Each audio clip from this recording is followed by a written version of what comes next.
I'm Roshan Abbas and I welcome all of you to HP Big Switch, a collaborative platform where we are going to talk about unlocking people possibilities in the new normal world.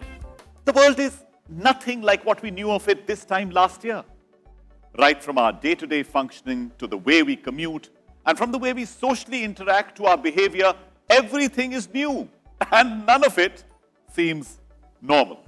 Companies which have leveraged technology and automation during normal course have coped up much better in the last 1 year.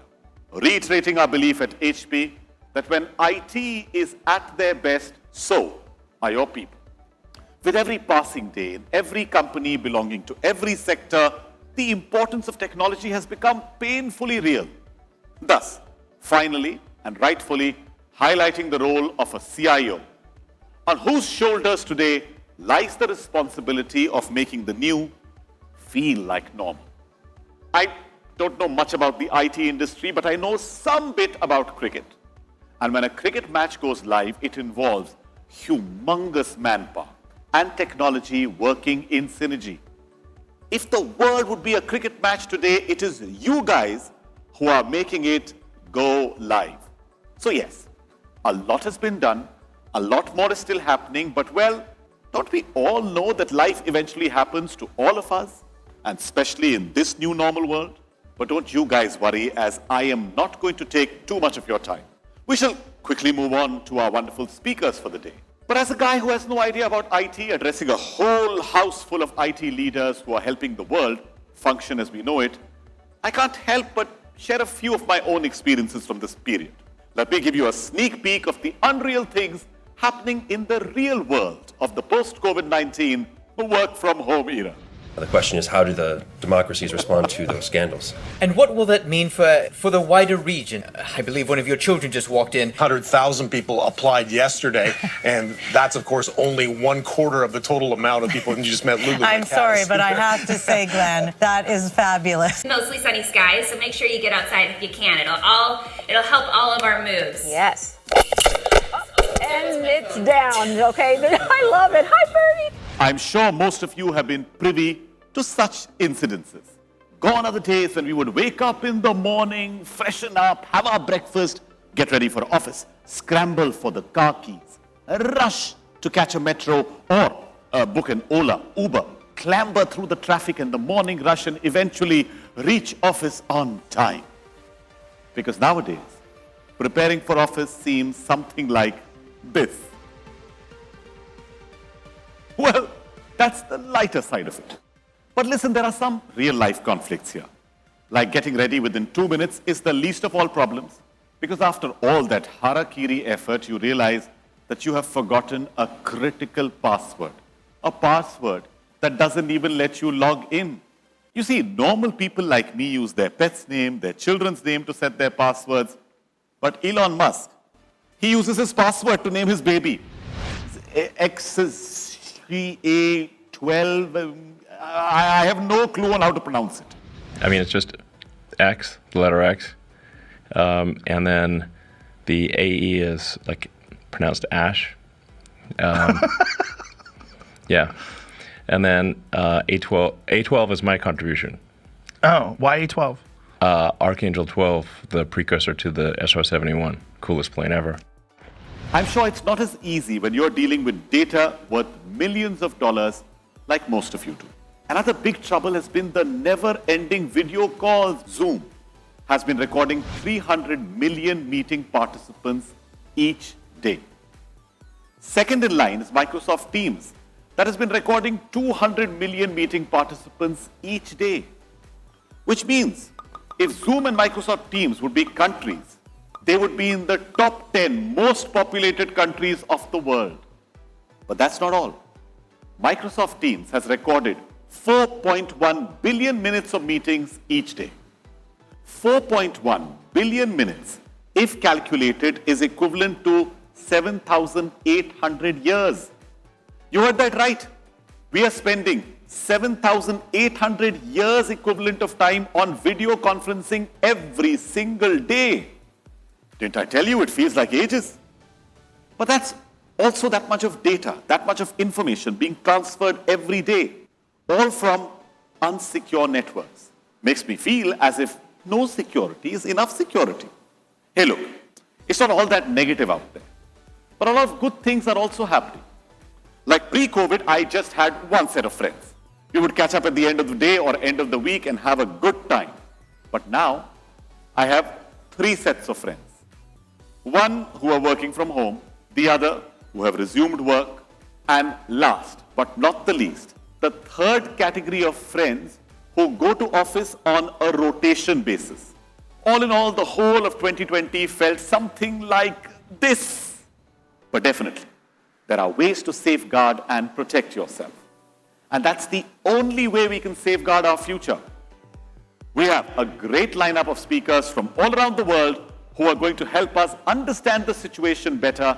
And now that we are gearing back towards stability, the big question is, are we truly prepared for the new normal? Yes, the vaccine drives are on, but we cannot let our guards down yet. With little clarity about the immediate and long-term impacts of the pandemic, probably this is the best time to re-strategize business and align them with the new normal.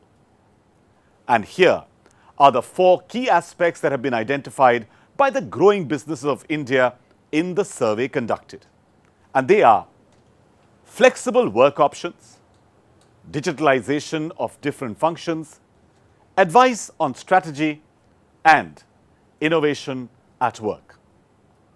Today, we are going to tick on all of those boxes thanks to some real industry stalwarts joining us. We begin with Mr. Ketan Patel, Managing Director, India Market at HP Inc. But before I hand it over to him, there is one last thing that I want to mention. And I'm not saying this as a host. Rather, I'm saying this as an entrepreneur myself. There are 2 primary choices in life. We either accept the conditions as they exist, or we accept the responsibility of changing them.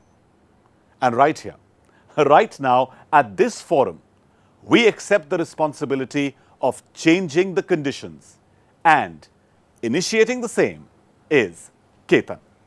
I would like to call upon Mr. Ketan Patel, Managing Director, India Market at HP Inc. Thank you, Roshan, for a warm welcome. Good morning, everyone, and welcome to Big Switch SMB Day. Today, we are going to talk about the SMBs. SMBs and MSMEs are the backbone of Indian economy. It is critical that they continue to thrive as India plans to be among the top 5 economies of the world.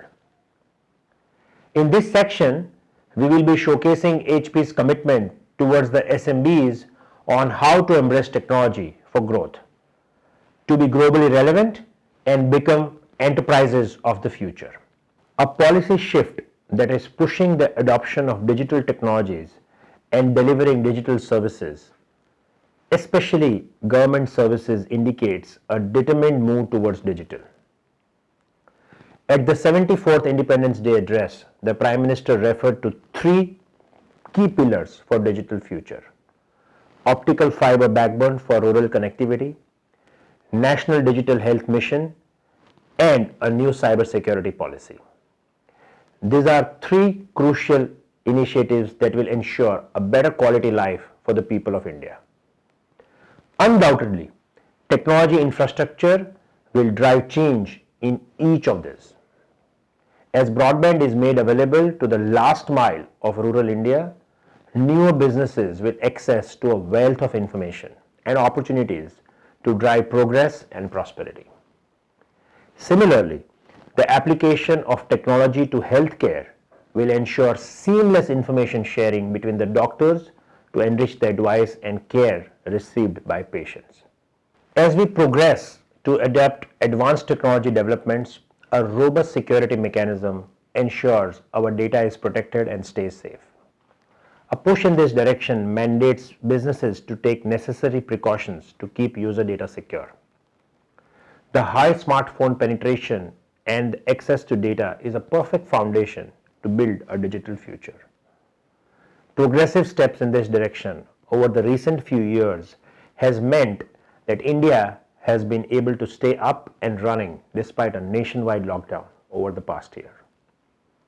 As schools and colleges, government offices, and courts worked remotely, it revealed tremendous progress made in sectors that were usually regarded to operate over pen and paper.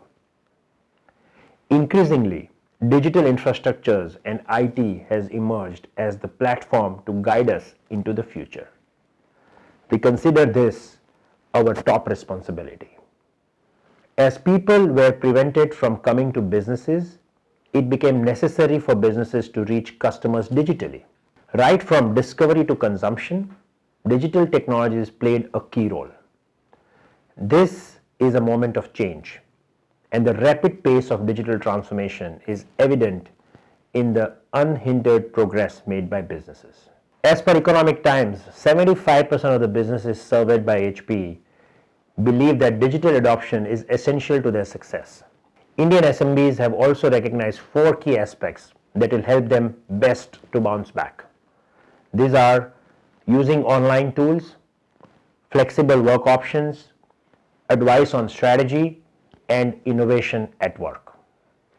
Given the impact of technology on the economy and business continuity during challenging times, it is our responsibility to help SMBs take much needed step of adapting digital and succeed.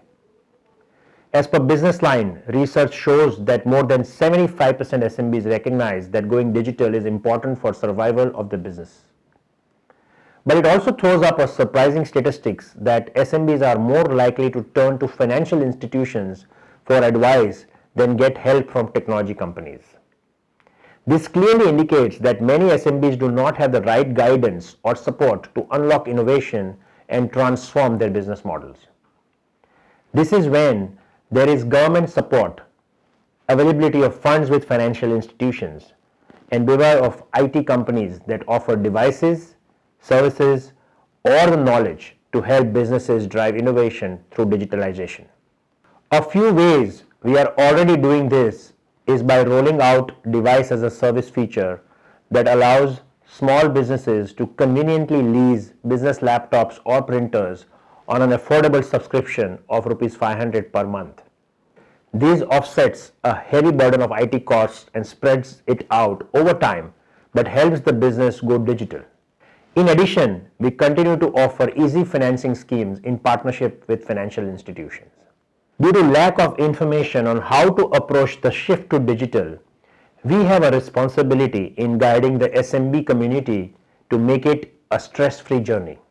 This move to digital is the big switch for businesses, and we will ensure that the SMB community is able to accomplish this in the most efficient manner. As per Business Line, the need of the hour is for the industry, the government, and the financial institutions to join forces and provide SMBs with the support, guidance, and the resources to reimagine their business models and have the right strategy to come back stronger and be more resilient. Numerous studies have shown while SMBs in the country have a positive sentiment towards revival, there are areas that need immediate attention to ensure their survival and growth. The World Health Organization indicated we all have to learn to live with the virus. So there is no doubt that remote working will be in for a long haul. Migrating to a digital-first business model will have to be the top priority for SMBs in their turnaround roadmap. A key finding from the research is that the more a company values digital transformation, the more positive they are about future growth, and nowhere in Asia is this reflected as strongly as in India. And who better to talk about it than the flag bearers of digital transformation in the SMB space. They adopted digital-first approach to stay ahead of the curve. Let me welcome our esteemed panelists and learn from them the importance of technology in the ever-changing business landscape. It's my pleasure to welcome Mr. Ajay Trehan, founder and CEO of Authbridge. Ajay is a pioneer in modern background screening process outsourcing. He founded Authbridge in 2005 and has built the company into a leading authority on background check management in India.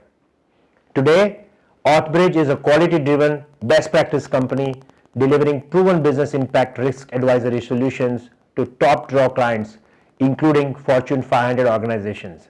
So, Ajay, welcome to HP Big Switch. Thank you for joining us today.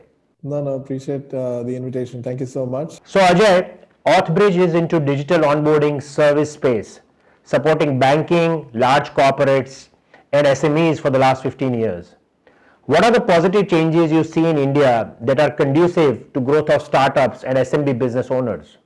Very interesting questions, Ketan. I mean, I've seen the space evolve in the last 15 years. Started as a micro kind of enterprise out of a two-bedroom flat, and then becoming an organization which is, today working with about 1,500 clients. So we've seen a transition. We've seen how customers have evolved. We've seen a little bit about how the ecosystem has evolved to support.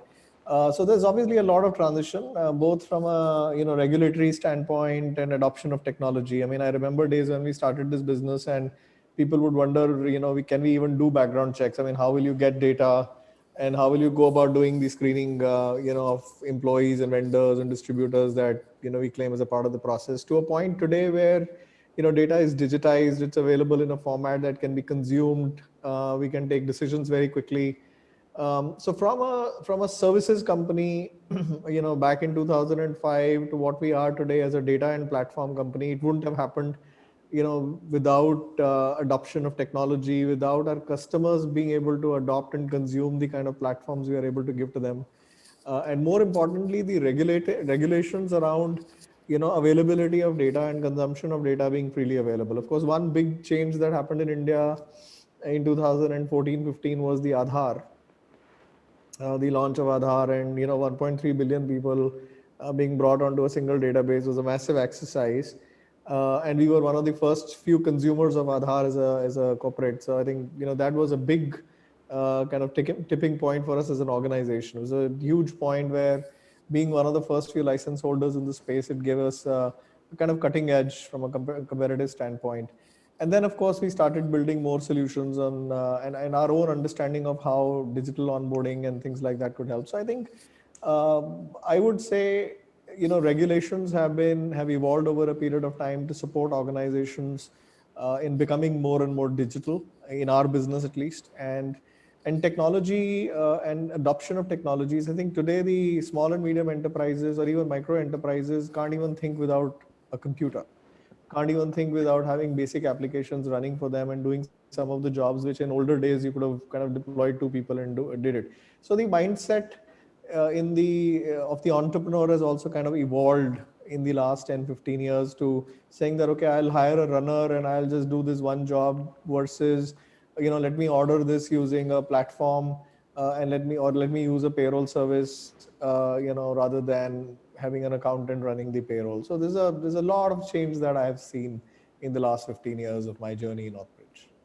Oh, awesome! These are great examples, and congratulations for a great journey. I loved your concept of service-driven company to a data-driven company in terms of how you articulated it. And of course, as you rightly mentioned, world cannot be without computer. We actually say now PC is like any other essential goods.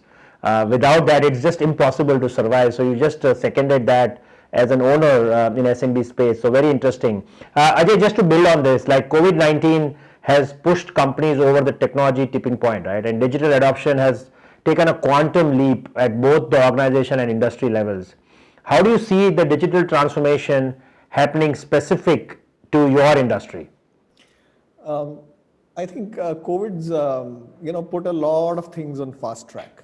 I remember being in a panel discussion a few years back where we asked the HR. So I have three sets of consumers of my products. I have my audience is the HR folks in corporates. My audience is the operations and underwriting guys in the banks, and then on the other side I have the finance and procurement guys who consume the diligence products and solutions.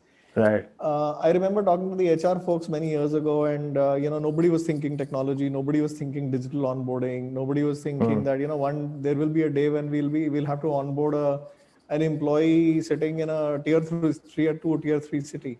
Today that's a reality, right?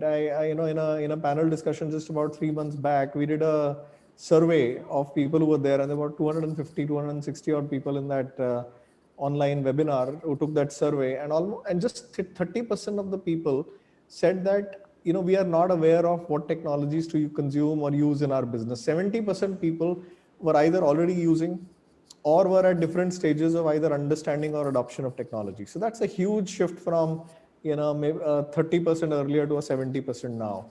And I see that now with the banking and financial services, also with RBI opening certain regulations which are otherwise stuck for many years, things like video KYC and digital KYC, etc. I mean, that's the banks are also now thinking very, very different compared to how they used to think. Their ability to partner with small and medium enterprises for them to do some work for them is far greater than what it used to be till even a year ago. The procurement and the finance guys were still wanting to touch and feel paper when they were onboarding vendors. They would still ask them to fill a lot of forms.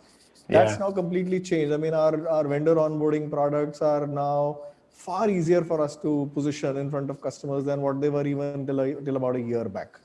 So I think the customer mindset has undergone a significant transition in the last few months. And I think increasingly as we engage with them, we realize that most of them now think this is going to be business as usual. This is the new normal. Even if the vaccination comes in and life becomes normal, I think people are just getting used to this fact that life is easier with digital. So totally. Yeah, in fact, we also say the same thing. In fact, I was talking yesterday in a big switch forum for addressing enterprise clients, and I exactly said the same thing, that even if vaccination happens and COVID goes to normalcy in a year or 2 years time, people have learned new way to survive, and there are a lot of good productive ways, as you rightly mentioned. And I think the customer mindset is really changing rapidly, exactly like video KYC and other ways of doing things and submitting documents is going to be the thing, and people are getting more and more comforted with that kind of a thing. So yeah, very interesting thoughts on that. Ajay, just to build on, once you start digitizing most of your business functions, especially in this field, and as it also becomes imperative for any organization to secure their infrastructure to avoid any productivity loss. Your business deals with a lot of customer database and also their private information. What are the cybersecurity measures that you are implementing to avoid any business or productivity loss? Because that's a big thing in your space, right? Yeah, so our business runs on data, so obviously security of that data is primary to our survival. And considering the fact that we hold an enormous amount of data which is personal to people we verify and organizations we screen and due diligence. Yeah, that's a big topic, and I know people, as you rightly mentioned, data is the new currency, as everyone says, and we have to be very, very critical about how we secure that, especially in a business like yours, more critical than any other kind of a business. But just touching upon on the tech part again, what would be your advice to Indian small and medium-sized business owners about leveraging technology for growth in the new economy? You already have your examples, but it will be good to hear how tech can really help them transform. So on 22nd of March, when we decided to lock down the country, and we had 950 employees who had to work from home. Had we not been a tech-enabled company, we would have been shut down that day. There was absolutely no way we would have been able to cater to our customers. So thankfully, that investment that we continue to make in being a tech-enabled organization came extremely handy at the time when it was required the most. Of course, we had to up the level of security, et cetera, et cetera. So we had to continue to make some more investments in that space. And I must say, HP also was a very helpful partner at that point in time when we had to roll out a lot of hardware to our colleagues at that time. But that's what I will say. I mean, continue to look for opportunities to enable your business, every sub process within your business through technology, because you never know when the next whether it's pandemic or any other force majeure, as we call it, finds its way to us. We'll have to continue to innovate, digitize our processes. The moment you take your eyes off it, your productivity and profitability will go out of toss. Yeah, as they say, technology is now a new insurance also, right? To really have business continuity, business resilience within whatever situation, I think tech is the way to really make sure that your business become more and more resilient. One final question, Ajay, is you have been working with HP and we have supplier-vendor relationship and customer relationship. What will be your expectation from a company like HP, and what should we be focused on to help you in your transformation journey? We already have some things going on in terms of how transactional relationships we have, but any other expectation you have from us? So I think a small and medium enterprise, Ketan, typically does not have the intellectual bandwidth to understand what's the right hardware, what's the right solution for its own kind of problem, right? Right. I remember 10 years ago when we were struggling with that, we were desperately looking for a partner who could help us actually understand what's the right platform, and not somebody who just comes with a commercial mindset and says, okay, buy the product. Yeah. Eventually if the organization grows and if we grow, the partner also grows. And, so if obviously, we've grown to 900 people today is thanks to the partners who worked with us early today and early, 10 years ago. And today, we have all 900 people equipped with laptops and all that business has gone to the partners only. So I think that's what one would expect as a SMB entrepreneur from partners like yourselves, to work very closely with us to kind of help us solution some of these tech areas. And even if you don't have the right solutions, I'm sure you have the ability to direct us to the right people, because we don't have the bandwidth in most cases, or at least most SMB entrepreneurs don't have the bandwidth, they don't have awareness of technology, and therefore they don't know the next steps. No, fantastic. Very well said. I think this is exactly the direction we are also wanting to go, in terms of really being a consulting partner to you rather than just a supplier and a customer kind of relationship. And how can we really be part of your ecosystem of growth? Ajay, this was fantastic. Very great insights from you. Thanks a ton for joining us today and being part of Big Switch. Thank you very much, Ketan. Thanks for inviting me over. Thank you so much. Appreciate it. My pleasure now to invite Mr. Prashant Jain. He is the CEO of Oswald Books. Prashant, who holds a master's degree in publishing from University of Arts London, completed his BBA from MIT University Noida. Prior to joining Oswald Books in 2006, he worked at John Blake Publishing, London, and further at Procter & Gamble UK, where he worked for 2 years as a national account manager for health, beauty, and snacks categories. Apart from his exuberant marketing and leadership skills, he also has a knack for recognizing business opportunities even under crisis.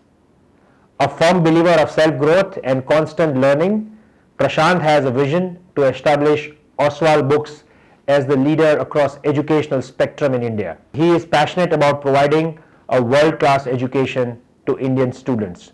Prashant, welcome to the show, and really appreciate you coming and talking to us today. Thanks a lot, Ketan, and I'm grateful for having me here. Okay, Prashant, so let me ask a very important question related to your business. With number of students passing out of colleges, which has grown multifold in the last few years, and hence the demand for educational books, around 60% of the books published every year are educational books. How do you see the future of Indian academic publishing industry, and also tell us the journey of Oswald Books? Sure. Ketan, a very interesting question. I'd like to answer that in a few parts. So you spoke about educational publishing. It breaks into two actually. The first being school books. Now, over the past few years, school books education sector has been growing consistently. When I say that, what I mean is new schools are opening faster. Parents are putting more focus on their kids' school education now. They're spending more and more money, and not just money, they're also giving more time and attention to how their kids' education goes in school. So that sector is doing very well. In fact, advancement of e-commerce and online has actually helped the books industry there. With the discovery and buying of books becoming much simpler, that has actually helped the sector.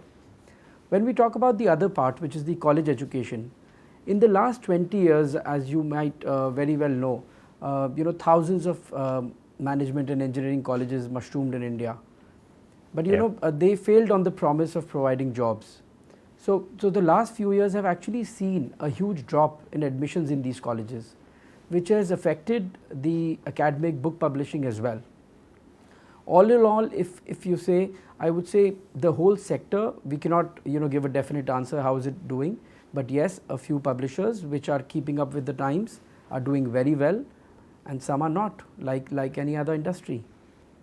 No, I think that very interesting comments. I think as any business might have challenge and opportunities, both this industry also is going through this, and you rightly mentioned there was a big boom of massive education sectors and number of colleges coming up and number of students enrolling and the jobs creation becoming an issue through those institutes, leading to other challenges, and leading to that another challenge which probably can also be an opportunity in your industry is over the years, the demand for digital content has increased only, and it's all increasing day by day. As students are more inclined towards digital education and they are more receptive towards animation, new technologies like VR, artificial intelligence, AR, and any kind of other videos. Hence, the whole ecosystem has changed, and both print and digital channels coexist and supplement each other. And to add on to this, do you think the Indian publishers are now receptive towards digital transformation and planning to come up with more digitally innovative products, while you of course take care of your legacy of physical books and the legacy business you had? Ketan, one great thing you said there, students are more receptive towards digital learning now. I would say that statement is partly true because, kids and students do not know what is digital learning. They always understand learning and they want to choose the easiest path to it. Obviously, to get there in the easiest way, digital is a big help. In the past few years, we've seen two parts of this story. So there are the traditional publishers who believe that learning can only happen through books, and there are these edtech companies who believe that learning can happen very well only if done online and completely online. And the answer lies actually in your question where you said both are existing together, coexisting. So we at Oswal Books again believe the future is for blended learning. The way has to be the simplest for students. If they want to do any long deep study, a book could be the easiest for them. When they want to understand and experiment better, why not watch a couple of videos online? If they want to understand a diagram better, I would suggest them, and they actually use augmented reality on their phone now. So what is happening is a very efficient mix of all these tools, which now cannot be defined between digital and non-digital. Whatever makes a student's life simpler is part of their lives now. When you say are publishers ready for this change, I would say there are a lot of publishers which are driving this innovation. Apart from publishers, there are lots of other edtech companies also which are driving this innovation, and there are a few which will catch up very well. Well, the remaining, I'd like to call them dinosaurs because they will become extinct if they do not catch up. You rightly mentioned the world is, we call it phygital or hybrid or in any industry. So I think no different in your industry too. So from your perspective, what kind of innovations you are driving to align yourself into this new reality or new normal, or any specific word you may want to have in the current situation? What are you driving specifically in order to be relevant? So we at Oswal Books for the past 10 years, everything we do, we try to keep the students and their learning at the center of everything that we do. We started bringing out e-versions of our books or e-books 5 years ago. We were the first publishers to do that in India. It wasn't a big success then, but it helped a lot of students. We have a lot of demand from outside India. There are a lot of areas in India where deliveries of books were not available. So it helped them a lot. We did that 5 years ago. 3 years ago, we started providing concept videos to all students on our website because we believed some concepts can be learned better when watched on a video. Following on with this, a couple of years ago, we started putting everything in mind map form. So that was a big innovation that we did. Students loved it across the country. Everything that we do, we try and put a mind map for them. It makes their learning much simpler, retention very easier. Very recently, we've launched a product called flashcards. Now, it's a very innovative way of learning for students. It doesn't take a lot of time. It is very fun. It is very playful. It doesn't make the learning process complicated. Another example I'll give you. So we are a company which have never had work from home in the past until Corona happened. When it did finally, all our team, all 75 members, they started working from home. So I'm talking about April. and we were the first publishers to actually bring out books when the lockdown ended in June, because everyone in our team was working from home. So technology is now at the heart of everything we do at Oswal Books, and we believe if we have to transform the lives of our students, which are our customers, and if we have to transform our company, technology has to be at the core of everything that we do. One final question, Prashant, which I would love to understand. As a company like HP, which is a tech provider or a leading company in India across computing, printing industry, where do you think we can add more value, and how can we partner more with companies like you to really drive this transformation journey, and how can we keep adding value to all of you? Wow. This answer I could speak to about for 15 minutes, but I'll try and keep this short.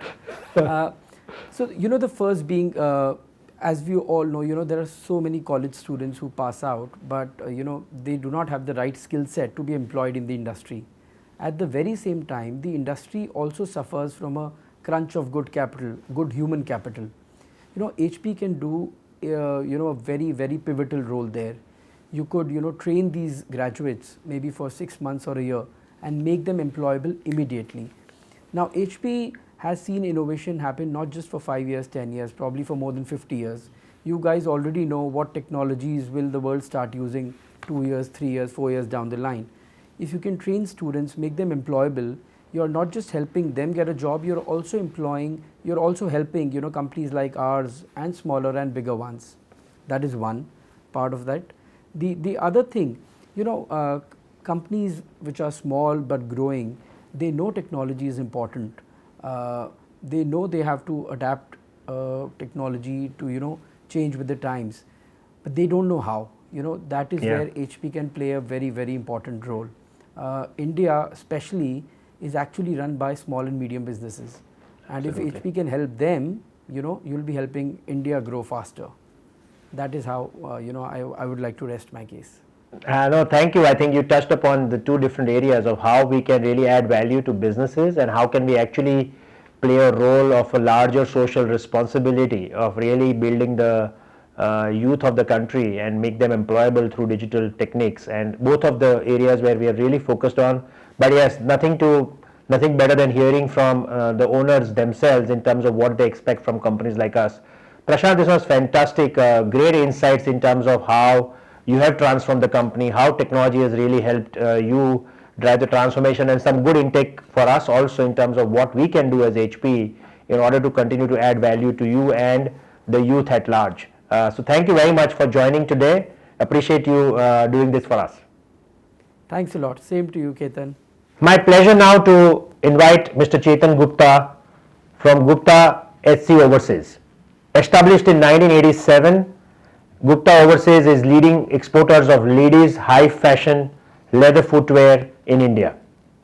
From a modest start of 50 pairs a day, today they have production capacity of 9,500 pairs per day across 3 state-of-the-art manufacturing facilities. Their contemporary designs are designed by leading Italian, Spanish, French studios. It's my pleasure to invite Mr. Chetan Gupta, CEO of Gupta Overseas. Chetan, welcome to the HP Big Switch. Happy that you joined us today. Thanks a lot, Ketan. Thanks a lot. Really appreciate you getting me over on this panel, and thanks for the brief description. Looking forward to have a great interaction. So, Chetan, let me ask you the first question around your industry is interesting one, and the Indian footwear market is witnessing a tremendous change in recent years, right? According to NetScribes, by 2023, the Indian footwear market is going to grow up to 796 billion Indian rupees. So it's growing at a very rapid pace. And also on the other side, you have international brands like Puma, Nike, Adidas that have started huge investments on technology automation and ERP systems to improve productivity and bring better efficiency in their businesses. Do you see similar trends among the Indian footwear manufacturers, and your insights in this area will be very helpful in terms of how are you coping up with this entire competition and the change and transformation in your industry? Yes, I mean for sure. Now that is the ground you need to stand to survive in the long run. lack of willingness to invest in technology and inability to understand productivity gains keeps a lot of established players in our industry to take a step forward towards the future. The benefits are largely unknown to most of them, but yes, we see a lot of movement. However, still a long way to go. There are a lot of unpredictable variables like raw material, government policies, labor forces, and supply chain relationship are such a big inhibitors to successful technology deployment. However, we do see a movement, and I think, I mean, winners are going to take those grounds to implement all those especially the technology to get that kind of visibility and efficiency in business flows. Interesting. And Chetan, any examples can you talk about for your own company where technology has played a pivotal role in your growth? It will be great to hear for the audience today. Ketan, in manufacturing especially, we start with technology. So right from communication starters to brainstorming designs to changes in designs to implementation of those designs into production, to getting new components, to developing new designs, to integrating logistics and deliveries and everything. So technology is what we stand for in our company. We have 3D printers, we have CAD systems. How we have reduced number of physical sample making, reduce the time taken to actually make those resources readily and available to the client in a short span of time. Through the technology, we could also manage to get into the fast fashion business when the speed to market is very important. One final question, which is very important for us to get feedback also as HP, like what kind of initiatives or programs or what kind of partnership do you think company like HP can really play a role with companies like you to really help you consistently innovate and be a role into your growth on a constant basis?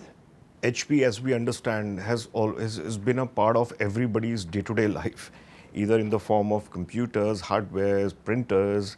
So I think the HP needs no sort of introduction to anybody. Now, to make it more relevant going forward in future, is something we need to. I would request HP to create like an increased accessibility to new technology. Now, educating different ways to adopt solution, especially in the most realistic and scalable manner. Discussing about hidden areas of effort and cost in adopting solution. Then we move on to the next point is proof of concept examples. Demonstrate how technology solutions have been effective in the footwear industry, basically getting all the best practices available to your clients.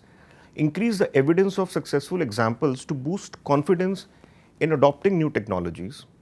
And then we move on to the area of focus that requires partnership and real examples. Data-driven manufacturing, digital security organization, supplier integration, so leading by examples, your infrastructure is pretty much ready. People know the brand. It's the loyalty already exists. It's now bringing, opening the doors to more advanced. However, at the same time, also, led by somebody, who everybody knows. Right. So this is what I want a more increased participation of HP in our day-to-day life, where rather being limited to few hardwares. No, thank you for the feedback. I think it really makes a lot of sense. The proof of concept which you spoke about, with so much of technology innovation we keep doing, how can we really look at customers like you to really through which we can partner?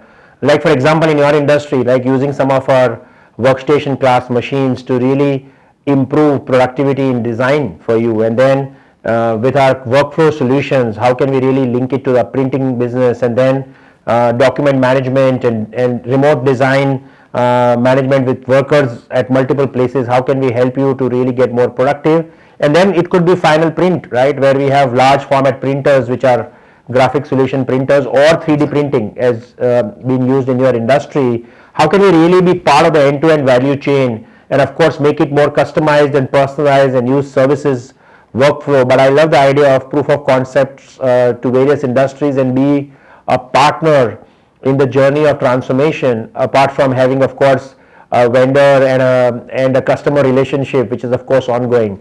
But thank you for sharing your insights. Mr. Gupta, it was really great talking to you today, and I'm sure your success journey will be a great motivator to a lot of our listeners today and whoever are watching this show today. So thank you very much again for joining. Thanks a lot, Ketan. Thank you, Ajay, Chetan, and Prashant, for some amazing insights you gave today.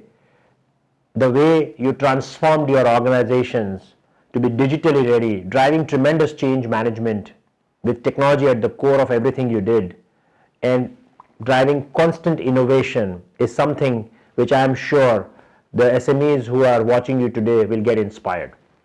At HP, we also took a lot of insights back from you in terms of how can we add more value to you and other SMEs to take India's growth to a very different level.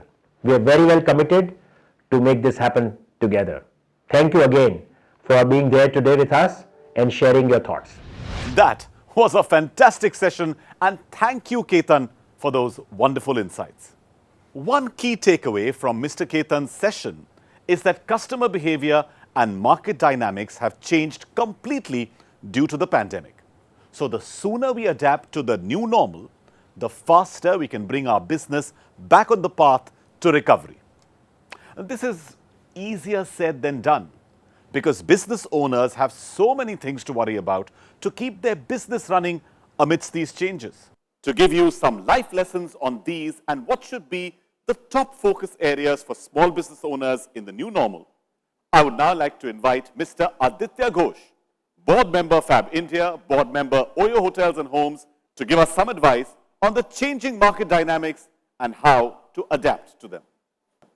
Thank you again for inviting me to HP Big Switch. It's an absolute pleasure to be here and getting the opportunity to talk to such an interesting audience. I'm going to be talking about change and resilience, which in itself, seems like a bit of a contradiction. On one side we're changing, and on the other side we want to create resilience so that we are around. And hopefully, over the next 20 minutes, we'll be able to see how we can bring these two paradoxes together. So first of all, we are living through some unprecedented times. Unprecedented is a much abused term, but actually for the first time since Ice Age, has the world and every nation on the planet, every community, every citizen is undergoing a challenge which is distributing or which is impacting people almost equally. There is not a single country or a nation or a community that is left untouched with what's been happening over the last 1 year. But at the same time, I do believe that it is not a black swan event. A black swan event is something that just cannot be imagined. That was just completely outside the realm of possibility. Actually, for years together, our leaders have been warning us that there is going to be a pandemic, there is going to be a global crisis. We just did not know when and where it's going to happen. It's important for us to absorb this, because as we look forward and as we look ahead and see how we are going to assess risk and how we are going to mitigate risk, it's important to remember that some of these so-called tail end risks can become front and center if you're not cognizant with what is happening in the world. I think crises go through 4 stages. One is the sheer acknowledgement that we are in the middle of a crisis. We have seen global leaders of large countries not acknowledging that there was a problem about a year ago. The second is to contain that crisis and ring fence it rather than letting it spread. The third stage is to just go through survival, and only then can we talk about recovery. Unfortunately, all of these happen in sequence, and you cannot jumpstart or put the cart before the horse. And the only way to deal with this crisis is to go through these 4 phases. At the same time, the crisis that we are going through now and in 2020 has not been just another economic crisis. I believe that the lingering impact, the long lingering impact of this crisis will be much more than we've seen anything in the past. whether it was, almost 100 years ago, the Great Depression or the pandemic of 1918, or for that matter, wars and world wars, the long lingering impact of this crisis is going to be much longer. Second, it's not just an economic crisis, but it's actually a humanitarian crisis. So what's our plan? Well, the first thing to acknowledge and to realize when you're kind of dealing with a crisis of this sort, and when you're dealing with whether it's your own business or what's ahead, is to realize that hope is not a plan. We can't hope that things will be okay. We cannot hope that it will not impact us, because that's going to leave us unprepared, and definitely not is going to lead us astray from the path of resilience. So what I suggest is plan for the worst and absolutely hope for the best. But that planning for the worst comes from a realization that in times of crisis, it is not time to experiment. It is not trying to the next new thing, but going back to basics, going back to what you really came into business for. And I've seen that, as businesses start, they start with a certain vision, they start with a certain objective. And then over a period of time, what happens is we start trying out various new things. And before you know, there's a scope creep that happens. And we're doing things which are very different from what we originally started off as doing. I do believe that affordable products and services across sectors is what's going to lead the recovery first. Because just as human beings have a fundamental need, whether it is for travel or whether it is for financial services or whether it is for clothes or food or whatever it might be, they will also have a fundamental need to conserve cash. And therefore, companies and businesses and small enterprises which are able to provide the same products and services but at a more affordable price point will lead the recovery. In this, therefore, when you have to kind of go back to basics, what I suggest is that one must ask ourselves, what is mission critical? What is it that's going to move the rocket ship to the moon? And everything else in the periphery becomes less important. Because there is going to be a constraint of time, there's going to be a constraint of resources, there's going to be a constraint of capital, there's going to be a constraint of people. And therefore, you cannot be fish and fowl. You cannot be doing 5 different things all at the same time. It's important to hone in to what is mission critical for our business and then go after that. And the first thing to ask ourselves is, what is our one big objective? What are we here to do? What do our customers want? Actually, more importantly, the distinction that needs to be made is, what will customers pay for? Because customers may want a lot of things, but in these times, they will be willing to pay for only their needs. And therefore, there's a difference between wants and needs. And one must focus on needs. Because if there is a fundamental need of the consumer, that means there is a gap in the market. That's the gap that we came in to fill. And that's going to make sure that we get the answer to what is mission critical and make sure that we get our basics right. And in life, as in business, it's often more important to know what not to do. It creates focus. It creates that alignment of mission and making sure that we are able to allocate our precious resources behind things that really, really matter. And I always say, brands get built, customers keep coming back on the bedrock of consistency. It's boring. It means that you can't try out 10 different things across 10 different quarters. You've got to take what's really core to you and do that well. Think of Sachin Tendulkar. I mean, he came in to the world of cricket as one of the world's greatest batsmen. He retired from the world of cricket 25 years later as one of the world's greatest batsmen.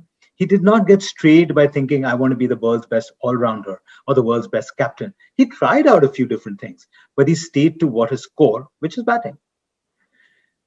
So in this, I often hear companies and especially startups and smaller enterprises say, are making a big deal about hustle. They wear hustle like a badge of honor. Actually, I'm not a great fan of hustle. I'm actually a great fan of agility. Agility makes sure that we are able to take long-term bets, but also be cognizant of the changing playing field. So hustle versus agility, I would say go for agility. Efforts will be replaced by outcomes. I know we all work hard. Our teams will work hard. But unless you really met the finishing line, within the time that was allocated to it and measured for success, it's great effort, but it doesn't get us to the goal. So increasingly, effort-driven approaches will be changed to outcome-driven approaches. Fixed roles of who's the marketing head and who's the digital head and who's the sales head and who's the advertising head and the brand head and the production head. Those will fast change. People will be switching from one role to another. But more importantly, what's going to happen is during the same day, we'll have wear multiple hats. So we will be actually swinging from one role to another. And that dexterity in leaders is going to be critical. Old job descriptions won't apply anymore. Imagine that if you were a large FMCG company, or even if it were a small FMCG company, and you were the regional sales head of a large state, all that is going to change because now customers will be wanting to experience your products on either a third-party marketplace or on your own e-commerce website. So those prized, big, lucrative job descriptions will change to what is coming and hitting us in the future. And some of those roles will even disappear because they will just become irrelevant. So what's important is relevancy to customer, understanding who our customer is, what that customer needs, where is that customer located, and how do I deliver? So we must reorganize ourselves, our companies, our teams to make sure that we stay relevant in the eyes of the consumer. We will be looking for a new breed of people who are agile, who are open to change, who are embracing change, who actually like change, but with consistency, who will have the ability to, on one hand, say, I'm going to consistently deliver on my products and services, and on the other hand, say, what are the next new things that we have to do to drive back to that original objective? Employees will want continuous engagement. The days of an annual party under a big hall or days of monthly R&R and certificates are gone. Now employees and colleagues and team members will require continuous engagement because information is going to flow that much faster. And if you're out of sync with your workforce, then you're not going to be able to get to what really delivers success, which is united teams. At the same time, the crisis of the last year or so has shown us some amazing benefits, which were unintended. The digital revolution, I mean, it's got accelerated by 10 years only because we had our backs against the wall. Necessity becomes the mother of invention. There are several other things that have become the unintended benefits. We now have a cleaner climate. We now have a cleaner environment. So therefore, the opportunity is staring at us. The question really is, who really believe that this is an opportunity rather than going back to what was normal and see what we can extract out of that future? There's an opportunity for us to sharpen our costs. There's an opportunity for us to sharpen our focus. There's an opportunity for us to widen the net of our workforce. Women working from home, elderly working from home, people who are retired, who have a lot of wisdom, can be combined with a young and enthusiastic workforce which comes to work. So there are lots of opportunities out there. It's only a question of whether we see this as an opportunity rather than running away from it and hoping like hell that this is going to go back to the way things were. So in this, us as leaders who are leading businesses, whether big or small, what is our role? Our role is to make sure that we acknowledge the task ahead of us. Our role is to make sure that we understand what the consumer needs. Our role is to make sure that we have the right people for it. Our role is to make sure that we have we arm our workforce with the right amount of resources. And our role, most importantly, is to be empathetic. Empathetic both to the external customer as well as to the internal customer. And in that, the things that really, really help, and whether it is in crises that I've had to deal with in the past or in the last 1 year, the lessons that I have learned is to stay calm, not get hassled, stay focused, so that our brain is working as sharply as ever before. To be patient that this is going to go through those 4 phases, and for me to get to that final gate of recovery, I still need to go through the first 3 phases. And finally, be empathetic, because everyone around us is a part of us and we are a part of them. And unless we are able to step into the shoes of my colleagues, of my customers, I will not know really how to evangelize and how to align people behind that mission and believe in that opportunity that I am seeing too. And with that, I want to thank you for listening to me. I hope you stay safe, and don't forget to smile and chase your dreams in the middle of all this. Thanks again for having me here at this amazing conference. Thank you, Mr. Aditya Ghosh, on those life lessons. I am sure our audience will benefit immensely from them. Before you go, I have a parting question. The pandemic must have reminded you of some very difficult situations you would have been through in your own career, especially when you were managing a small business. Please tell us one such situation and how did you come out of it? Thank you. Thank you. That's a great question. Well, it certainly reminds me of my early days in the airline business back in 2008, when the world was going into its deepest financial crisis. And in that environment, with fuel touching $146 a barrel, I came in to run Indigo, which at that time was I think an 18 aircraft airline across 9 destinations. And what it kind of teaches me is the following. 1, it is important to have profitable growth. 2nd, that life is a marathon, not a sprint, and therefore you can plan your growth over a period of time. 3rd is to understand the fundamental needs of the consumer and go and start delivering on that, as opposed to the bells and whistles that come with it. And number 4 is to rely deeply and learn deeply from the team that was around me.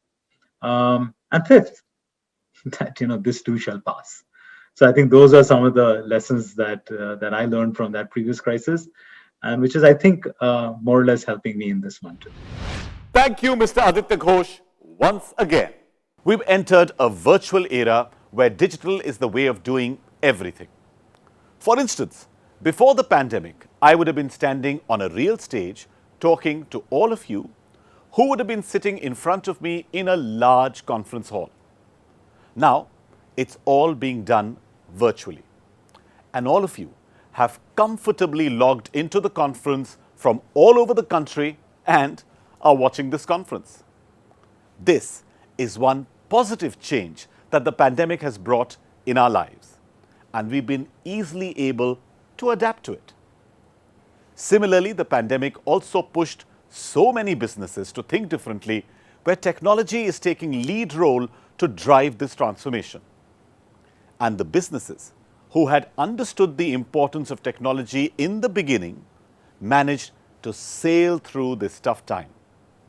Today, we have Mr. Sumit Jaiswal, MD, High Flow Industries, with us to share on how his business is leveraging technology solutions to drive transformation and growth. Hello everyone, my name is Sumit Jaiswal and I am the Managing Director of High Flow Industries Private Limited. After realizing the potential of our product, we decided to increase the capacity of our plant, and there was only one way to go ahead, and that was to automate the plant. So in the same premise and space, we set up a completely automated plant where we have a capacity to produce 1,000 batteries per day. A battery which weighs around 65 kgs on an average. For that, we only have to keep a 3 kg battery container on a conveyor belt and we would get the finished product at the end. There's no manual intervention at all. Earlier, it took us 20 minutes to produce one battery manually, and now it's taking us just 40 seconds to produce one. Thus, it's very important to automatize the production. Also, every labor have a certain potential, mental and physical threshold, and we can increase their efficiency and intelligence by aiming them with the right automated tools. In terms of quality, when we come to quality, earlier when we doing it manually, claim percentage was around 8, which after automation is now less than 2%. So you can see in terms of quality, your solution will provide you the way to go ahead with the quality systems also. So this was about the automation of the hardware and the machines. I will now move on to the automation of data, that is information technology. So from the start of the business, when we started this back in 2014 and we conceived this business, so we decided to use the software system to maintain our data instead of traditional books or khata system. So as an SME in the beginning, we faced problems in entering data in the system at different level and synchronizing the software with the business model. However, as you go along with the process, you will see that you are not only customizing the software according to your business, it is your software also which is changing the flowchart of your business model. It's basically a virtual infrastructure that you are creating for your business, which after a certain point will run your system efficiently. It will improve the efficiency, help in inventory management, financials, and very importantly, quality control and production planning control. Post-pandemic, because we have our own ERP system in place, we were able to access the report remotely. Also, this is going to be the new normal, as many IT companies have announced that by 2025, 75% of the employees will work from home. This in turn will save a lot in terms of office infrastructure, electricity, and many other things. We have also empowered our supervisors with smart devices to enable them to send emails and regular updates, attend online meetings, online workshop to increase their skill set. Also, we have made WhatsApp group of different sections to address various queries so that it can be solved ASAP. Thus, build a connected workforce, which is essential for the smooth working of the system. Thank you, everyone. Thank you, Mr. Sumit, for your insights. I'm sure we'll be able to adapt to this change smoothly as well.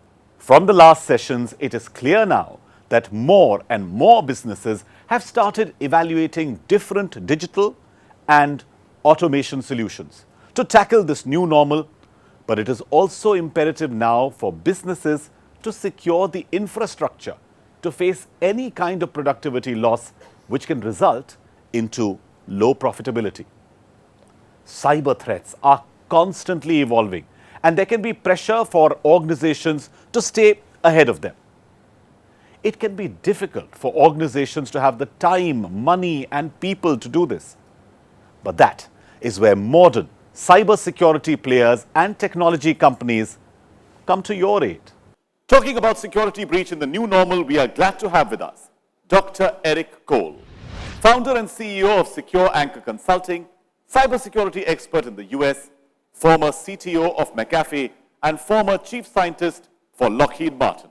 Hello, I'm Dr. Eric Cole, and welcome to this keynote where we're going to take you on a journey where we're going to look at what's happening from a threat perspective, and most importantly, what you need to understand about cybersecurity from a strategic level to make sure that your organization is properly protected and secure.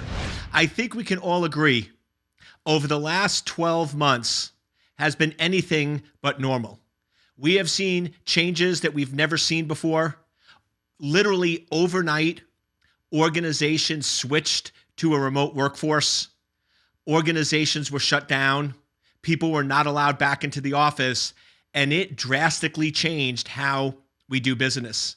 And one of the things we have to recognize in our critical positions as CIOs, CTOs, or Chief Information Security Officers is this is not going back to normal anytime soon. We need to understand and recognize what these changes are and the impact that it has to our organization. I was recently talking to a CIO, and I asked him a trick question. I said, how many new offices did you open up last year in 2020? And he goes, Eric, are you kidding me? We didn't open up any new offices. We actually shut down a few offices. We closed a couple of offices, but we didn't open up any new offices at all. And I said, think again. He's like, what are you talking about? I said, how many employees do you have? He said, we have 20,000 employees. I said, you realize last year you opened up 20,000 remote offices. And he's thought for a moment and he realized I was spot on. We didn't realize it, but every single employee now is working from a remote office that whether we deliberately or accidentally set up and configured, that is a new reality. So one of the big aspects we have is you're only as secure as your weakest link. And if you now have 5, 10, 20, or 30,000 new remote offices that you didn't necessarily set up, configure, or put in place, every single one of those could represent exposures and vulnerabilities. So in this presentation, we're going to go in and look at the changing threat landscape. We're going to look at what really is cybersecurity and what are the key questions that you need to ask. Because cybersecurity is all about risk, and risk are threats and vulnerabilities. So we need to make sure that we understand what those threats and vulnerabilities are. We then need to make sure that we're putting proper measures in place in order to protect against those new threats, and what is the long-term impact that has on our organization. So I'm going to take you through what has changed, what are the new exposure points, what are the vulnerabilities that have now been introduced that are high priority items, and then what's my recommendation for you of sort of the architecture of the future based on this new normal that we now have to support and manage within our organizations. What I'd like to do is just start off with the simple premise on the core principles of security. I give a lot of keynotes, both I used to do them in person. Right now there are a lot of virtual, like I'm doing with you right now, based on the epidemic. But I used to have a slide when I gave my keynotes that said 100% security doesn't exist. And I've given that presentation probably over 50 times, and I usually just fly through that slide. And I changed it because a couple of years ago, I don't know why, but I'm on stage at a Gartner conference in Orlando, Florida, with about 4,000 people in the audience. And that slide comes up, and I look at it, I look at the audience, I look at it again where it says 100% security does not exist. And I said, is that really true? Is that really a true statement? So I went in and I held up my cell phone and I said, okay, can we make this cell phone 100% secure? And we had different debates going back and forth. And some people said, well, turn it off. And somebody said, we can turn it back on. So somebody said, well, turn it off and smash it to pieces with a hammer. I said, okay. And then I kid you not, somebody in the third row said, but Eric, you could glue it back together again. And I'm like, really? I mean, seriously, we're going to go there? I'm like, okay. I said, so what do you want us to do? And he said, I want you to pour lighter fluid on it and burn it to a crisp. So I'm like, okay, scared me a little bit, right? I'm going to stay away from that guy. But the point is, if we went in and we took my cell phone, we turned it off, we smashed it to pieces, and we burned it to a crisp, can we all agree that it's 100% secure? And I got everyone to nod. And hopefully you're agreeing that we've achieved 100% security. But what's the problem? What's the problem with that cell phone that's now burnt to a crisp? We have absolutely achieved 100% security, but we now have zero functionality. We have zero value or benefit. So yes, in a theoretical sense, we can absolutely achieve 100% security, but when we do, there's zero value, zero functionality, and zero benefit, which means, and this is one of the core principles, just like the law of gravity, this is the law of security that we always have to remember. Every time we add functionality, anytime we're adding functionality, we are decreasing security. There is always that trade-off. Every time we're adding functionality, we are increasing our risk or we're decreasing our overall security. So one of the things as a leader of information technology within your organization that you need to learn to do is ask a second question.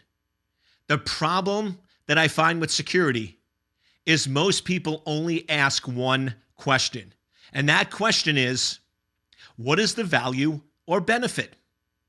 And of course, anytime you're rolling out new technology, you're installing a new server, you're putting out a new application, there's always going to be value and benefit to the organization.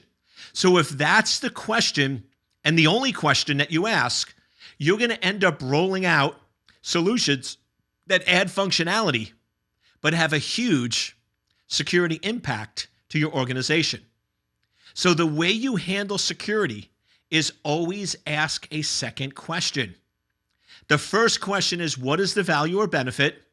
And then the second question you must ask is, what is the security risk or exposure to our organization?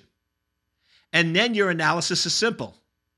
Is the value and benefit worth the risk and exposure? And if the value and benefit is worth the risk and exposure, you document and accept that risk formally, and you move forward. If, however, that value and benefit is not worth the risk and exposure, then you wouldn't do that solution, or you wouldn't put that solution in place. And that's why I always find it funny, because when I talk to folks and they find out I work in cybersecurity, they're usually going to go, Eric, I'm not going to tell you what I'm doing because you're probably going to tell me not to do it or it's not secure.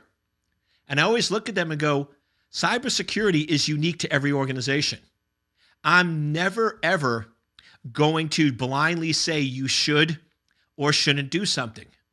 It's always a risk-based decision for the organization. Organizations, in order to survive, have to take risk. You as an executive have to take risks on a regular basis. All I'm asking to implement effective security is do it in an informed manner. I see so many organizations that look at value and benefit and they make decisions and they have no idea what the exposure is, and therefore they're making ill-informed decisions that end up causing harm.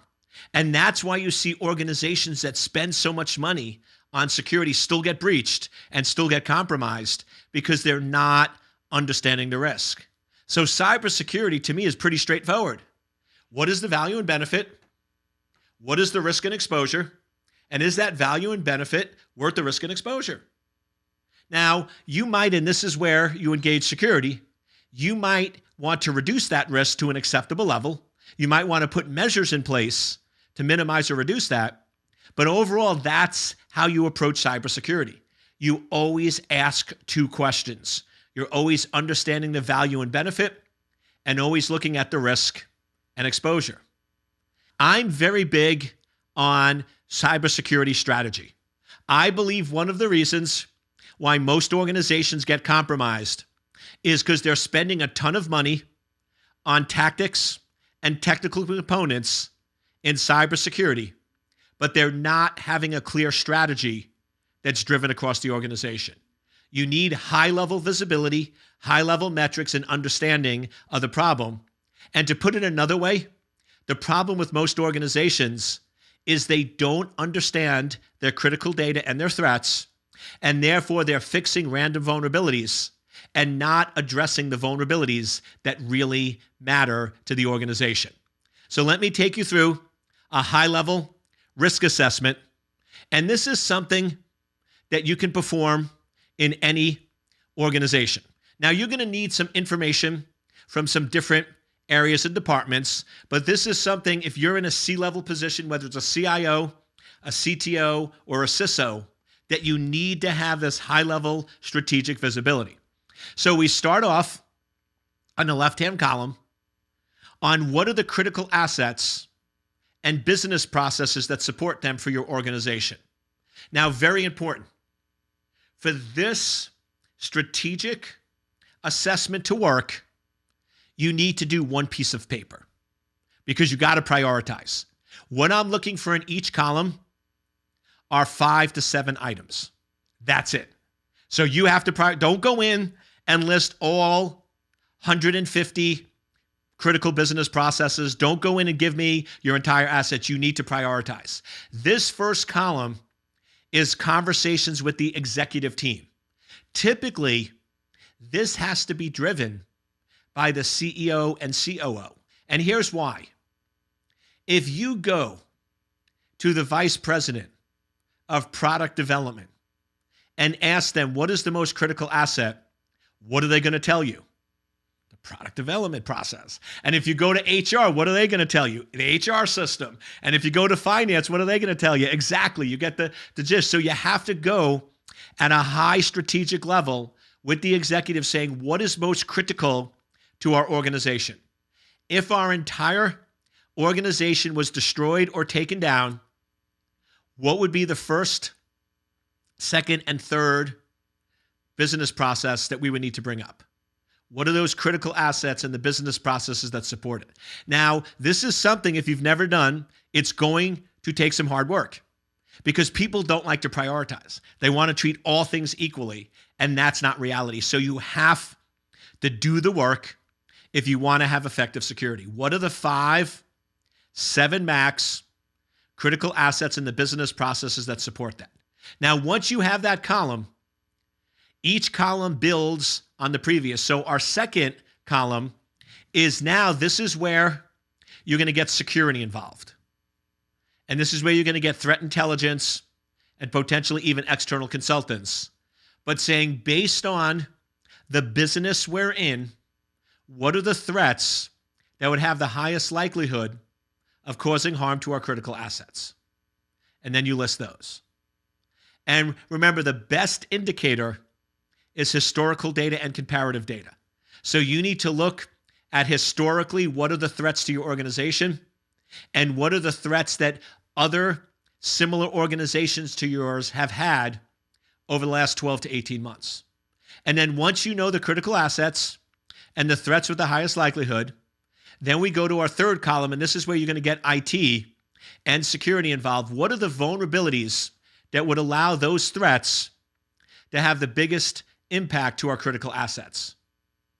Now, once you do this, you ready? Because this is so cool. That third column, those vulnerabilities that have the biggest impact, that's your security roadmap. You've just identified what the biggest exposures are to your organization. You just did the risk formula. You just did what are the risks of your critical assets being disclosed, altered, or denied access. So now you figured out this is what you need to focus on. Now, if your current security roadmap is aligned with those vulnerabilities, they're exactly the same, I want to congratulate you. You are one of the few organizations that actually have an aligned security program. But like most of the clients we work with, those vulnerabilities are not going to be items on your security roadmap. Now, I'm not telling you to change your security roadmap, but here's what I'm telling you. The magic of security is this. Before you spend an hour of your time or $1 of your budget on anything in the name of security, you always want to ask 3 questions. What is the risk? Is it the highest priority risk?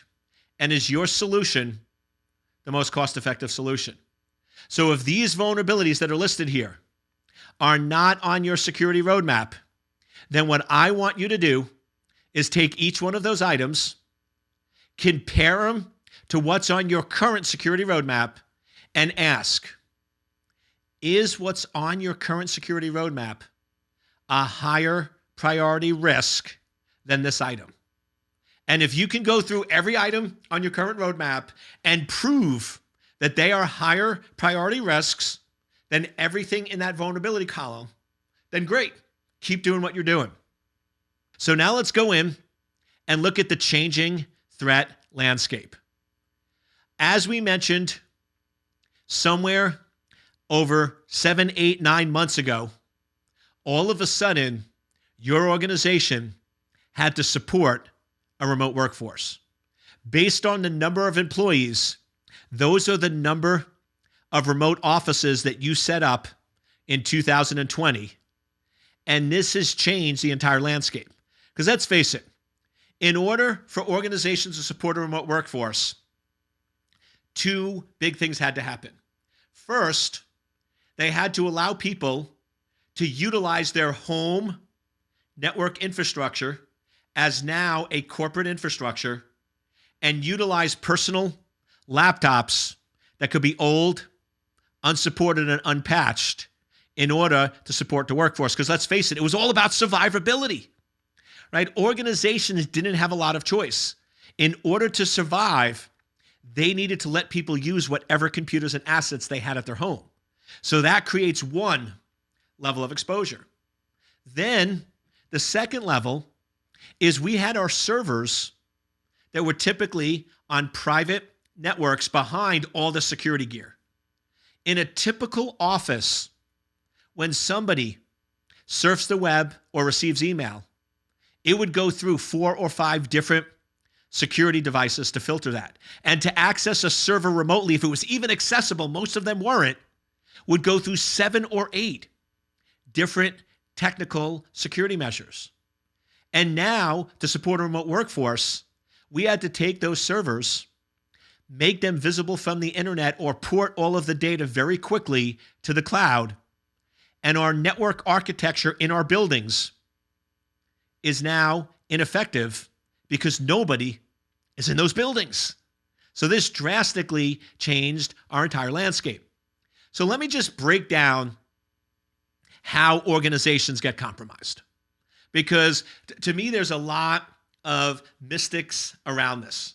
I'll often talk to people going, Eric, I feel like when we talk about attacking and breaking in and cyber attacks, that it's sort of this voodoo, mystical type magic that we can't understand or fix.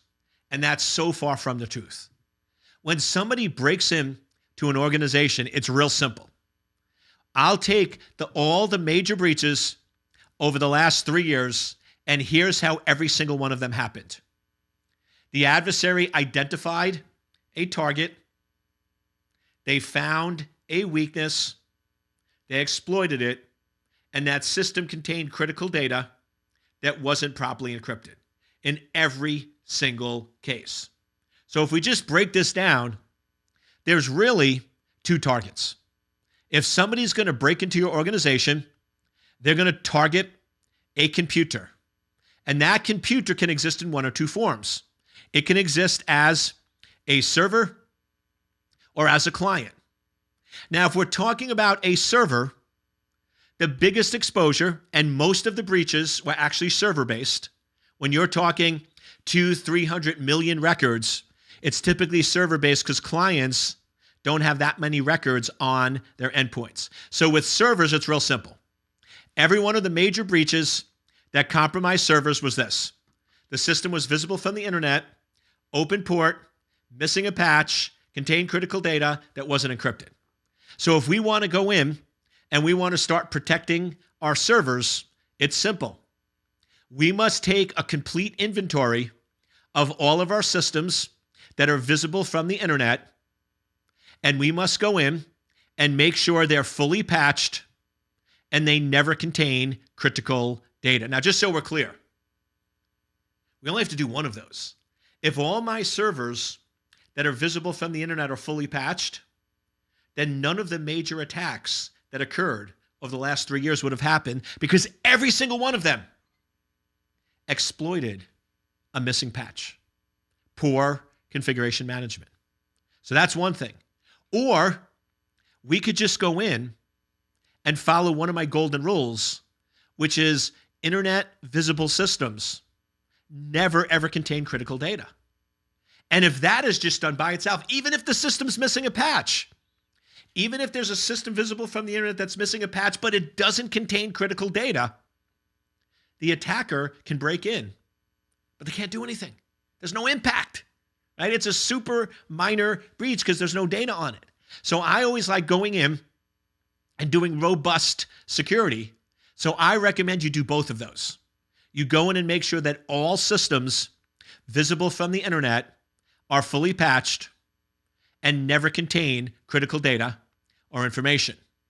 And then on our clients, the number one issue is outdated operating systems. Most of the newer modern operating systems with endpoint security installed, active, and up to date are not vulnerable to many of the phishing or ransomware attacks that are out there. In all the cases where we've seen endpoints exploited with ransomware or phishing attacks, it's almost always because They're older, out-of-date operating systems that do not contain endpoint security. So you want to make sure at a minimum, with all those remote offices that you opened up, right, all those individuals working from home, that at a minimum, they're running a fully supported, fully patched operating system that contains full endpoint security that's active and up to date. Now, I'm not saying if you do those things that I just mentioned on servers fully patched and never contain critical data, and on your endpoint, your clients, up-to-date operating systems with endpoint security, that you're never ever going to have a breach. But I will tell you this, a large percent of the attacks that we're seeing out there today would be prevented. A large number of attacks would be minimized. And I just want to personally thank you, because to me, the most valuable asset on the planet is not money, it's time. And the fact that you gave me some of your time, I just want to thank you. I hope you're leaving this presentation thinking a little differently than when we started. And I hope you have some actionable items that you can put in place to secure and protect your organization. Thank you, Dr. Cole, for your time. We really appreciate your taking out time to grace this event with such an insightful presentation and for giving us answers to all our questions. HP is committed to support businesses to sustain and thrive in the new normal. I would now like to invite Mr. Gurpreet Brar, Senior Director, Head Channel Sales and Distribution at HP India Market, to share HP's view on the same. Well, thank you, Roshan, and welcome to HP's Big Switch. Well, let me take you through HP's Innovation and Business Boost program, which will help the growing businesses in their journey of digital transformation. Well, we have seen over the last 1 year, due to pandemic, the world has really changed. The way we learn, the way we work, the way enterprises work, whether big, small, or medium size. And what we have also seen is that IT has always been an integral part of any business. But over the last 1 year, probably IT has become a business critical application of any enterprise. And we've also seen that the consumption pattern in various industries and various businesses is also changing a lot. Enterprises today are looking for solutions which are more subscription-based, where hardware can be offered as a service. Now let's see what are the changes which have really happened in 2020 as compared to 2019. Well, if you see the pre-COVID time, we had the normal office setup. It's 5-day week, 8-hour working. We've got centralized network, very secure network. That has moved to a decentralized network where people are working from home. We've got decentralized network in terms of the security, which is obviously offering more security threats. And let's see the post-COVID times. We are seeing people are working from home. It's a decentralized network, which is obviously making this network less secure from a cyber security angle. And we have flexible working hours as well. And this new way of working is throwing a lot of challenges. 51% of the workforce feels that they are not adequately set up to work from home. 78% of SMBs believe that their decentralized network is more prone to security threats. And what SMBs today are looking at is vendors who can give them solutions, who can meet their end-to-end requirements so that they have the peace of mind to focus more on their business. And that's where HP's Business Boost program offers perfect solution to the growing enterprises. We offer hardware portfolio from desktops to notebooks to workstations to printers, displays, and accessories. We offer services through our experts which manage the devices, manage the security of the devices, and also identify and fix the hardware glitches which are there in the network and the devices. And all these hardware and services are being offered in a very affordable subscription-based model which helps the growing enterprises in improving their cash flows and optimizing their IT setup. Well, if I have to summarize the Business Boost program, we offer end-to-end hardware. We create solutions as per your needs. We manage end-to-end requirements of your IT setup and at an affordable subscription model, which is just at about 2% interest rate per annum. And now let me touch upon some of the innovative products that we have in our portfolio. Starting with ProBook, which are very rugged and powerful. Moving on to EliteBook range, which have got inbuilt 4G and 5G wireless network. Within the EliteBook, we also have AMD-based laptop, which is world's lightest notebook.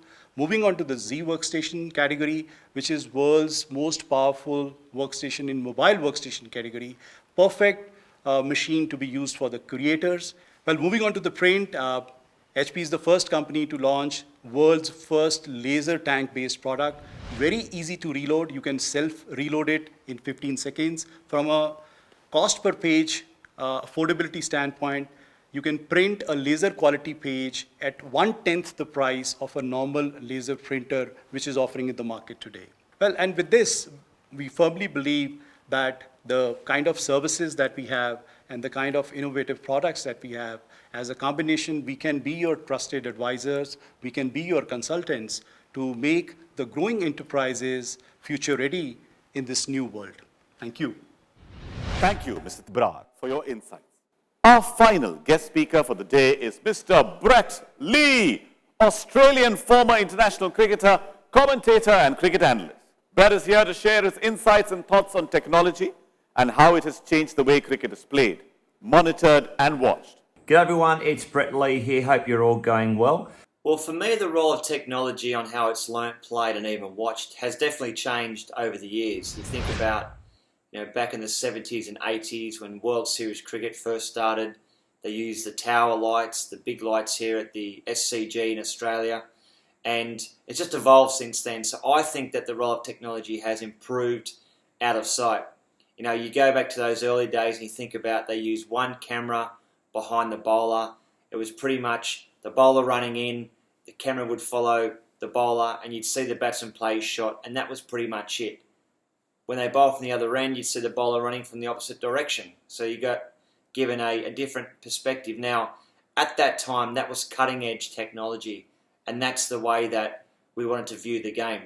It's different to seeing through the lens of a photographer or watching the game live. You could actually sit at home in your living room and watch cricket live. Fast forward now 40 years or so, and here we are with this amazing technology and what's on offer for the players, the spectators, the viewers at home, and also, I guess, the coaching staff too. So technology, firstly, it's evolved because of technology in the world has definitely changed and improved, but also too, the game of cricket has evolved as well. It's definitely changed in the way that we look at the way it's played, the way it's also viewed. So you think about ultra edge, you think about the DRS, you think about that front foot no ball, the height of where the ball goes, stump camera, those types of wonderful additions to cricket. It just makes it so much more pleasurable to watch at home. And also too, I think over the years a lot of batsmen may have got the wrong end or the rough end of the deal. When you think about it as a fast bowler running into bowl and you see that little nick go through that inside edge onto the pad, everyone appeals, goes up, the umpire fires out the batsman, only then to realise that the replay at home on the television, the big screen or at the ground can indicate and can actually tell the players and also the umpire that there was a fine nick.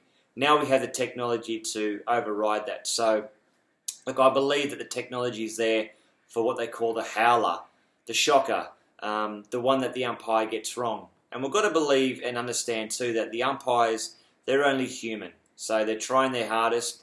But the one thing I do want to see in world cricket moving forward, that it's very hard to have all this technology and only in some different events, whether it's the IPL, whether it's the Big Bash.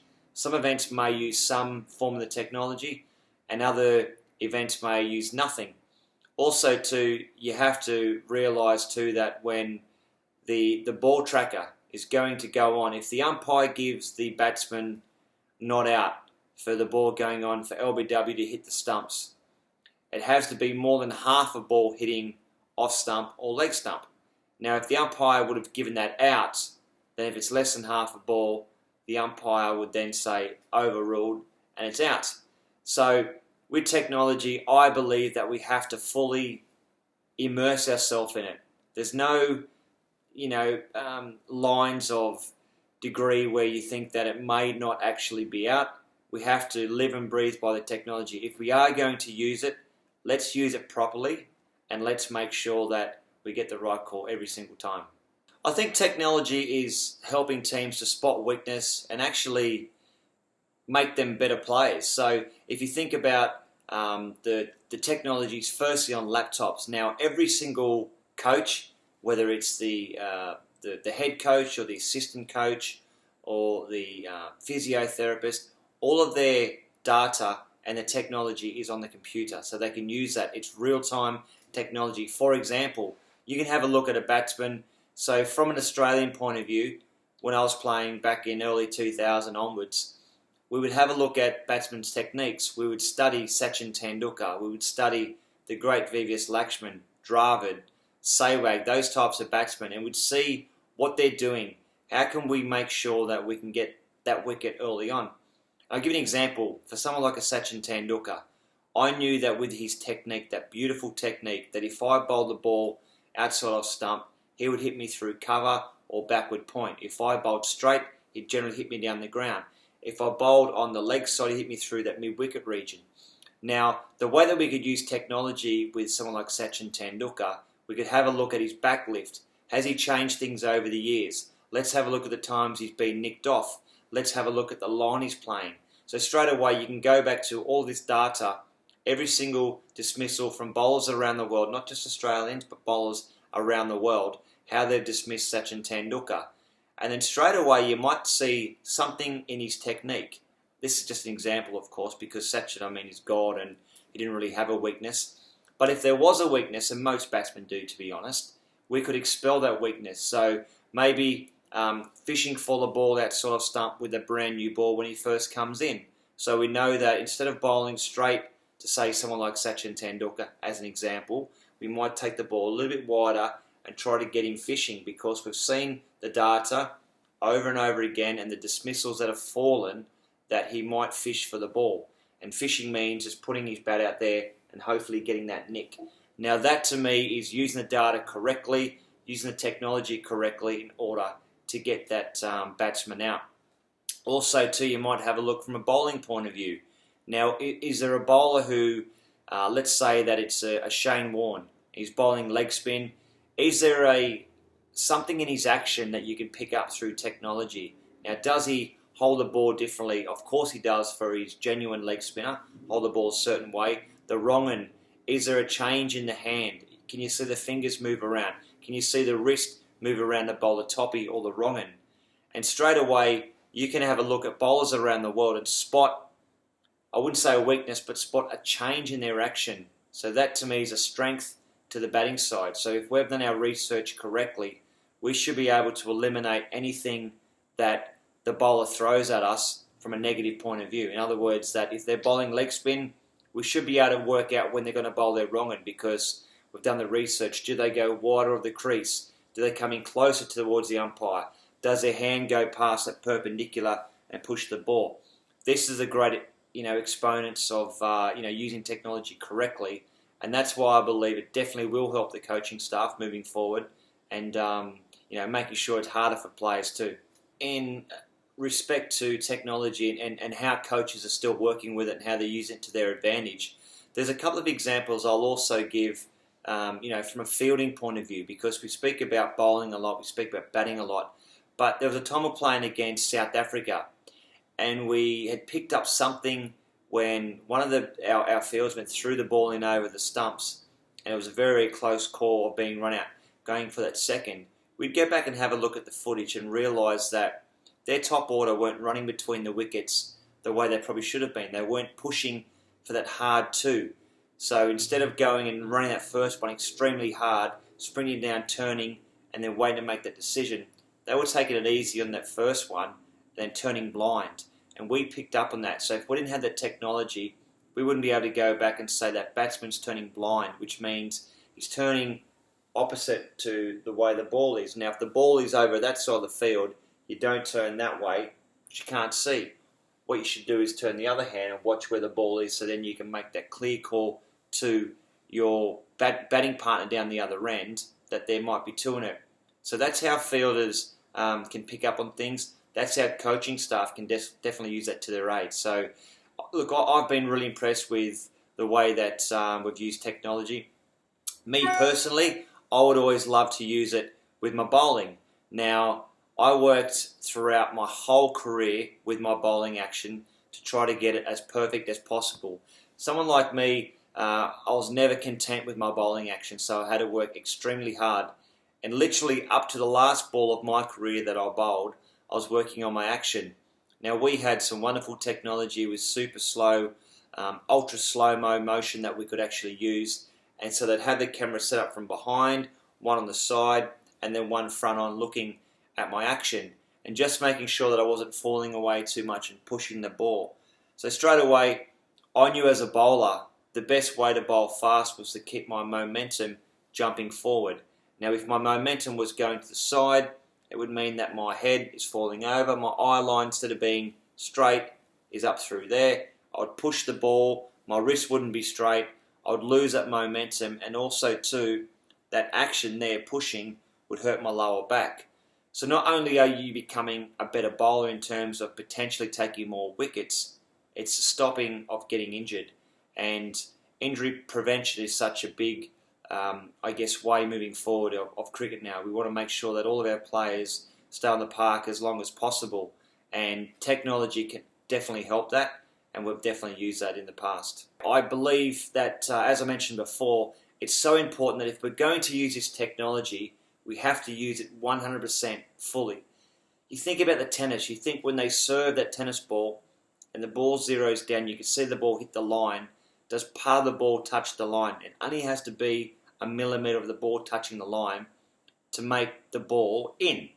Now, on the line is in, we know that in tennis, but with cricket, there are so many different variables.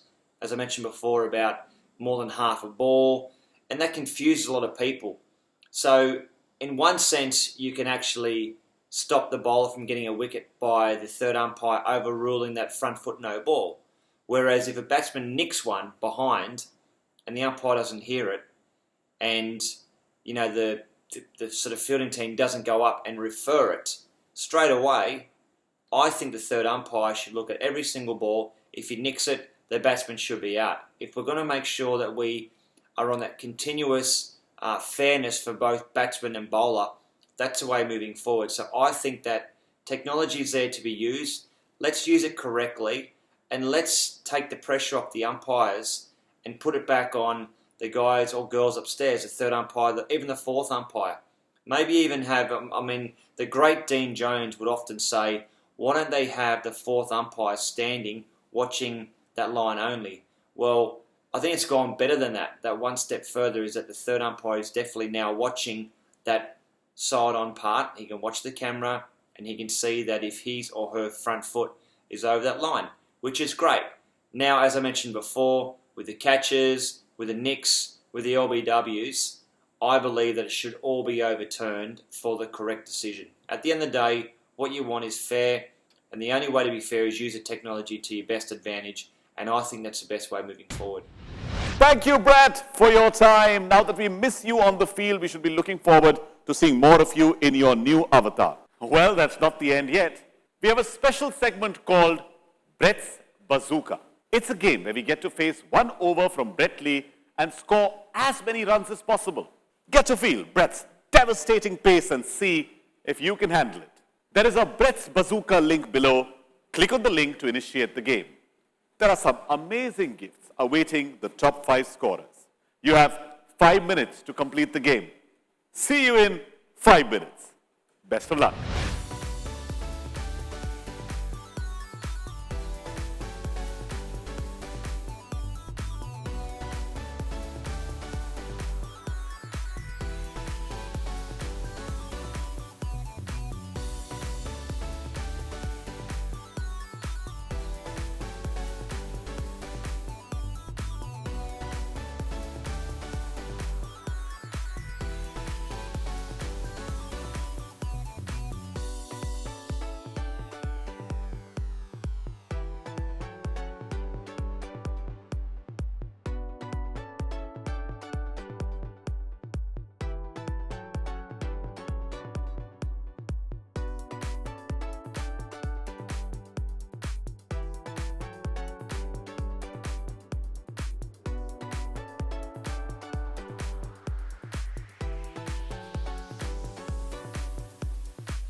Gentlemen, I hope you had a great time with us and have been able to garner some meaningful insights and learnings from the various sessions. Before we conclude, I would now like to call upon Mr. Ketan Patel for a vote of thanks. Ladies and gentlemen, what a wonderful and insightful session we have had today. It is my great pleasure and honor to address you on behalf of HP. I cannot thank you enough for being part of this event. I would also like to extend my deepest gratitude towards our wonderful panel of speakers, Dr. Eric Cole for his global insights, Brett Lee for dissecting the use of technology in the cricketing world, Aditya Ghosh and Sumit Jaiswal for sharing their experiences. Furthermore, I am very thankful to Gurpreet Brar and all the participants from HP. I would also like to thank Roshan for being such a wonderful host. Finally, on behalf of HP, I would like to express my appreciation to all the participants for taking time out of your busy duties to attend the event. Thank you very much. What a wonderful event this has been. I once again want to thank all our esteemed guests and of course all you CIOs for being with us. But before we close this session, here's one thing that I want to say. 2020 is past. We're already in 2021. Yes, things may never go back to normal and we need to adapt ourselves to this new normal. And that's okay. And what is this new normal anyway? I think it's just a way of being better than your old normal. Better in connectivity, better in safety and security, better in resource management, better in human technology interactivity. I have no doubt in my mind that in 2021, the only way we can go is up north. This is the year of ideas and innovation. This is the year of rebuilding and growth, of developing and discovering, of expanding and escalating. More importantly, this is the year of unleashing our potential and possibilities. Thank you once again. This is your host Roshan signing off on this note. Stay safe and stay healthy.